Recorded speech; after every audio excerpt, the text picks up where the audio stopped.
দোল পূর্ণিমার দিন তুলসী গাছের গোড়ায় পুঁতে দিন এই জিনিসটি। আপনার বাড়ির সমস্ত বাস্তুদোষ দূর হবে, আপনার বাড়িতে অর্থাগম হবে, আপনার টাকা পয়সার সমস্যা মিটে যাবে। নমস্কার বন্ধুরা, আমি সুমিতা।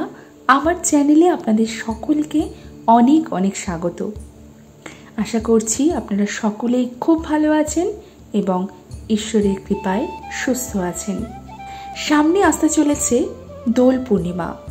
বছরের 12টি পূর্ণিমার মধ্যে একটি অন্যতম গুরুত্বপূর্ণ পূর্ণিমা হলো এই দোল পূর্ণিমা। এই দোল পূর্ণিমা দিনটি আমাদের হিন্দু ধর্মাবলম্বীদের জন্য একটি অত্যন্ত গুরুত্বপূর্ণ ও মাহাত্ম্যপূর্ণ দিন। এই দিনটি পুণ্য দিন, তাই এই দিনে কিছু উপায়ের মাধ্যমে আপনার জীবনের নানান সমস্যা কাটাতে পারেন। সেই রকমই একটি উপায় আজকে আমি আমার ভিডিওতে আপনাদের সঙ্গে শেয়ার করে নেব। এই দোল পূর্ণিমার দিন একটি জিনিস আপনারা তুলসী গাছের নিচে পুঁতে দেবেন। তাতে আপনাদের বাড়ির বাস্তুদোষ দূর হবে, মা লক্ষ্মী এবং ভগবান শ্রী নারায়ণের আশীর্বাদ সারা বছর আপনাদের উপর বর্ষিত হবে এবং আপনার যদি আর্থিক সমস্যা থেকে থাকে সেটি চিরতরে দূরে যাবে। তাহলে চলুন বন্ধুরা, সম্পূর্ণটি জানার জন্য ভিডিওর মূল পর্বে যাওয়া যাক। তবে মূল পর্বে যাওয়ার আগে আমার সকল বন্ধুদের কাছে অনুরোধ, সম্পূর্ণ ভিডিওটি দেখবেন। আশা করছি আপনাদের ভালো লাগবে। আর যদি ভালো লাগে অবশ্যই আমার ভিডিওতে একটি লাইক করবেন এবং আমার চ্যানেলে যদি নতুন হয়ে থাকেন আমার চ্যানেলটিকে সাবস্ক্রাইব করে রাখার অনুরোধ রইল। দোলযাত্রা একটি হিন্দু বৈষ্ণব উৎসব। বহির্বঙ্গে পালিত হোলি উৎসবটির সঙ্গে দোলযাত্রা উৎসবটি সম্পর্কযুক্ত। এই উৎসবের অপর নাম বসন্ত উৎসব। ফাল্গুন মাসের পূর্ণিমা তিথিতে দোলযাত্রা অনুষ্ঠিত হয়। তাই চলুন বন্ধুরা, সবার আগে দোল পূর্ণিমার সম্পূর্ণ সময়সূচি জেনে নেওয়া যাক। ফাল্গুন পূর্ণিমা পড়েছে 25শে মার্চ। পূর্ণিমা তিথি শুরু হবে 24শে মার্চ সকাল 9:58 থেকে এবং পূর্ণিমা তিথি শেষ হবে 25শে মার্চ বেলা 12:29। উদয় তিথি অনুযায়ী 25শে মার্চ পালিত হবে ফাল্গুনী পূর্ণিমা, তবে হোলিকা দহন হবে 24শে মার্চ। রং বেরঙে বৈষ্ণব বিশ্বাস অনুযায়ী ফাল্গুনী পূর্ণিমা বা দোল পূর্ণিমার দিন বৃন্দাবনে শ্রীকৃষ্ণ আবির ও গুলাল নিয়ে শ্রীমতী রাধিকা ও অন্যান্য গোপিনীদের সঙ্গে রং খেলায় মেতেছিলেন। সেই ঘটনা থেকেই দোল খেলার উৎপত্তি হয়। দোলযাত্রার দিন সকালে তাই রাধা ও কৃষ্ণের বিগ্রহ আবির ও গুলালে স্নাত করে দোলায় চড়িয়ে কীর্তন গান সহকারে শোভাযাত্রা বের করা হয়। এরপর ভক্তেরা আবির ও গুলাল নিয়ে পরস্পর রং খেলেন। দোল উৎসবের তিথিতেই শ্রী চৈতন্য মহাপ্রভুর জন্ম, তাই একে গৌর পূর্ণিমাও বলা হয়। দোলযাত্রা উৎসবের একটি ধর্ম নিরপেক্ষ দিকও রয়েছে। এই দিন সকাল থেকেই নারী পুরুষ নির্বিশেষে আবির, গুলাল ও বিভিন্ন প্রকার রং নিয়ে খেলার মত্ত হয় সবাই। দোলের পূর্বদিন অর্থাৎ দোলের আগের দিন খড়, কাঠ, বাঁশ ইত্যাদি জ্বালিয়ে এক বিশেষ আয়োজন করা হয়। এই উৎসবকে বলা হয় হোলিকা দহন বা ন্যাড়া পোড়া। আবার প্রতি বছর দোল পূর্ণিমার তিথিটি লক্ষ্মী জয়ন্তী হিসেবে পালিত হয়। পুরাণ অনুসারে এই দিনেই প্রথম আত্মপ্রকাশ করেন মা লক্ষ্মী। দেবতা ও দানবরা মিলে অমৃতের সন্ধানে যে সমুদ্র মন্থন করেছিলেন, সেই সমুদ্র মন্থনের প্রক্রিয়ায় ফাল্গুনী পূর্ণিমায় সাগর গর্ভ থেকে উত্থিতা হন দেবী লক্ষ্মী। তাই এই দিনটি লক্ষ্মী জয়ন্তী হিসেবেও পালিত হয়। তাই এই দিন অনেকের বাড়িতেই মা লক্ষ্মীর বিশেষ পুজো করা হয়। তাছাড়াও অনেকের বাড়িতে শ্রী শ্রী সত্যনারায়ণের ব্রতও এই দিন পালিত হয়। আর এই দিন আপনারা যদি একটি জিনিস তুলসী গাছের নিচে পুঁতে দিতে পারেন, তাহলে আপনার জীবনের সমস্ত সমস্যার হবে সমাধান। হিন্দু ধর্মে তুলসী গাছকে পূজনীয় মনে করা হয়। বাড়িতে তুলসী গাছ লাগালে পরিবারের শুভ শক্তির প্রভাব বজায় থাকে। আবার তুলসী গাছ থাকলে মা লক্ষ্মীর পাশাপাশি ভগবান শ্রী বিষ্ণুর আশীর্বাদ পাওয়া যায়। এর ফলে পরিবারের বসবাসকারী সদস্যদের জীবনে সুখ শান্তিতে ভরে যায়, এমনকি অর্থ সমৃদ্ধিতে জীবন ভরে ওঠে। তাই এই দিন আপনারা তুলসী গাছের নিচে একটি জিনিস পুঁতে দেবেন, তাতে মা লক্ষ্মীর সাথে সাথে ভগবান শ্রী নারায়ণের আশীর্বাদও আপনাদের উপর সারা বছর বর্ষিত হবে। তাই কি পুঁতবেন এবং কিভাবে পুঁতবেন আজকে সমস্তটি আমি বলে দিচ্ছি, চলুন জেনে নিই। দোল পূর্ণিমা যেহেতু একটি গুরুত্বপূর্ণ এবং খুবই শুভ দিন, এই দিন সকাল সকাল ঘুম থেকে উঠবেন। সূর্যোদয়ের আগে ঘুম থেকে ওঠার চেষ্টা করবেন। বলা হয় যে ব্যক্তি সূর্যোদয় দর্শন করেন তার জীবনের ভাগ্যোদয় খুব তাড়াতাড়ি হয়, সূর্যের মতো উজ্জ্বল হয়।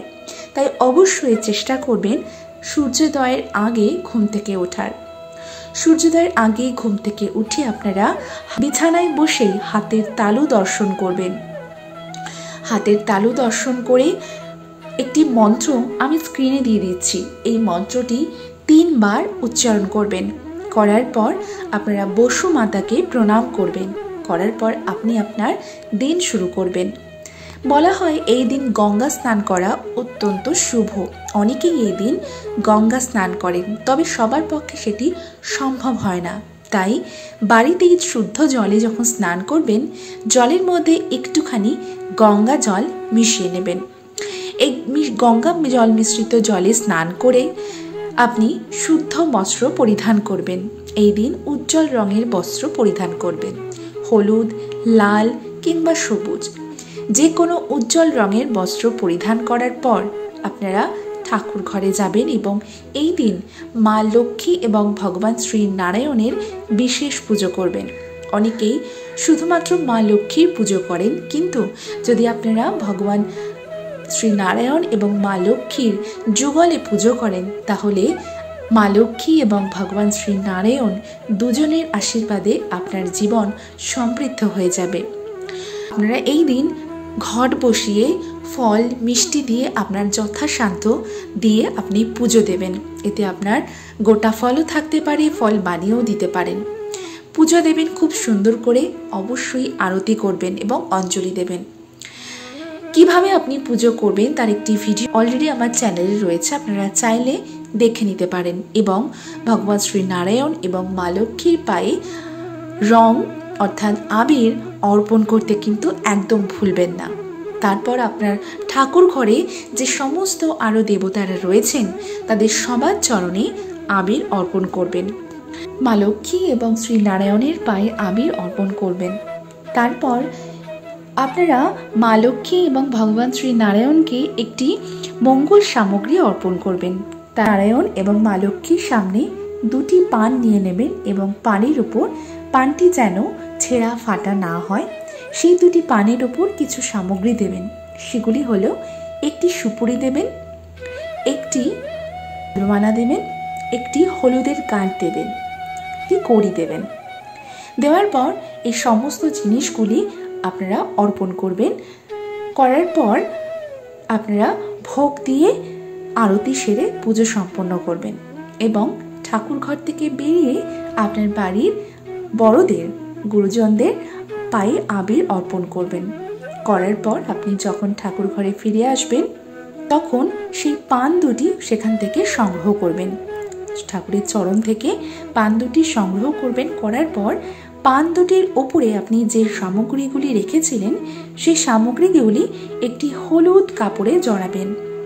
আপনার কাছে যদি হলুদ কাপড় না থাকে তাহলেও কোনো ব্যাপার নয়, যদি থাকে তাহলে হলুদ কাপড়ে জড়িয়ে আপনারা তুলসী তলায় চলে যাবেন। তুলসী তলায় গিয়ে হাত জোড় করে মা তুলসীকে প্রণাম করবেন এবং অনুমতি নেবেন যেন আপনি সেখানকার মাটি স্পর্শ করতে পারেন। তারপর সেখানে আপনি খুব আলতো করে মাটি খুঁড়ে সেখানে সেই জিনিসগুলি পুঁতে দেবেন। এবং সেই দিন সন্ধেবেলা অবশ্যই তুলসী গাছের সামনে একটি ঘিয়ের প্রদীপ জ্বালাবেন এবং আপনারা ধূপ দেবেন। এই উপায়টি যদি আপনারা করতে পারেন তাহলে আপনার জীবনে মা লক্ষ্মী এবং স্বয়ং শ্রী নারায়ণের আশীর্বাদ আপনাদের উপর সারা বছর বর্ষিত হবে। তবে খেয়াল রাখবেন কয়েকটি জিনিস আপনাদের মেনে চলতে হবে, যেমন তুলসী গাছে আপনারা রবিবার এবং যে কোনো একাদশীর দিন জল দেবেন না। তাছাড়াও সূর্যাস্তের পর তুলসী গাছে স্পর্শ করবেন না, তুলসী পাতাও তুলবেন না। এবং তুলসী গাছের যেখানে আপনার তুলসী মঞ্চ রয়েছে আশপাশটা খুব সুন্দর করে পরিষ্কার রাখবেন এবং তুলসী গাছের আশেপাশে যেন কোনো ক্যাকটাস জাতীয় গাছ না থাকে সেই দিকে অবশ্যই খেয়াল করবেন। এই কয়েকটি জিনিস, এই কয়েকটি সতর্কতা অবশ্যই মেনে চলবেন। এবং আপনি যে উপায়টি করলেন এটি পূর্ণিমা চলাকালীন আপনাকে করতে হবে। এই দিনটি যেহেতু একটি গুরুত্বপূর্ণ দিন, এই দিন নিরামিষ আহার গ্রহণ করবেন এবং কোনো রকম নেশা জাতীয় দ্রব্য অথবা মদ্যপান করবেন না। তাছাড়াও এই দিন যদি আপনার কেউ বাড়িতে আসে সাহায্যের জন্য কাউকে ফিরিয়ে দেবেন না। তাছাড়াও সবার আপনার গুরুজনদের পায়ে আবির দেবেন এবং আপনার সমবয়সীদের সঙ্গে আপনারা আবির খেলতে পারেন এবং সবাইকে অবশ্যই এই দিন মিষ্টি মুখ করাতে ভুলবেন না, এতে আপনার জীবনের মিষ্টতা বাড়বে। বলে বন্ধুরা, আশা করছি আজকে আমি যে উপায়টি বললাম সেটি যদি আপনারা সঠিক উপায় করতে পারেন তাহলে আপনার জীবনে অর্থের অভাব হবে না, আপনার জীবনের সমস্ত সমস্যা দূরে যাবে এবং আপনার বাড়ির বাস্তুদোষ দূর হবে।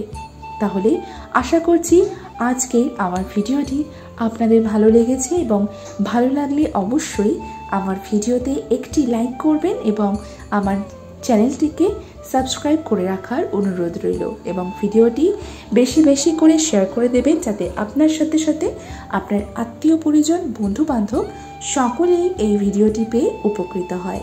তাহলে আজকের ভিডিওটি আমি এখানেই শেষ করছি। আবারও দেখা হবে আপনাদের সঙ্গে নতুন কোনো একটা ভিডিও নিয়ে খুব শিগগিরই। ততক্ষণের জন্য আপনারা সকলে খুব ভালো থাকবেন এবং ঈশ্বরের কৃপায় সুস্থ থাকবেন।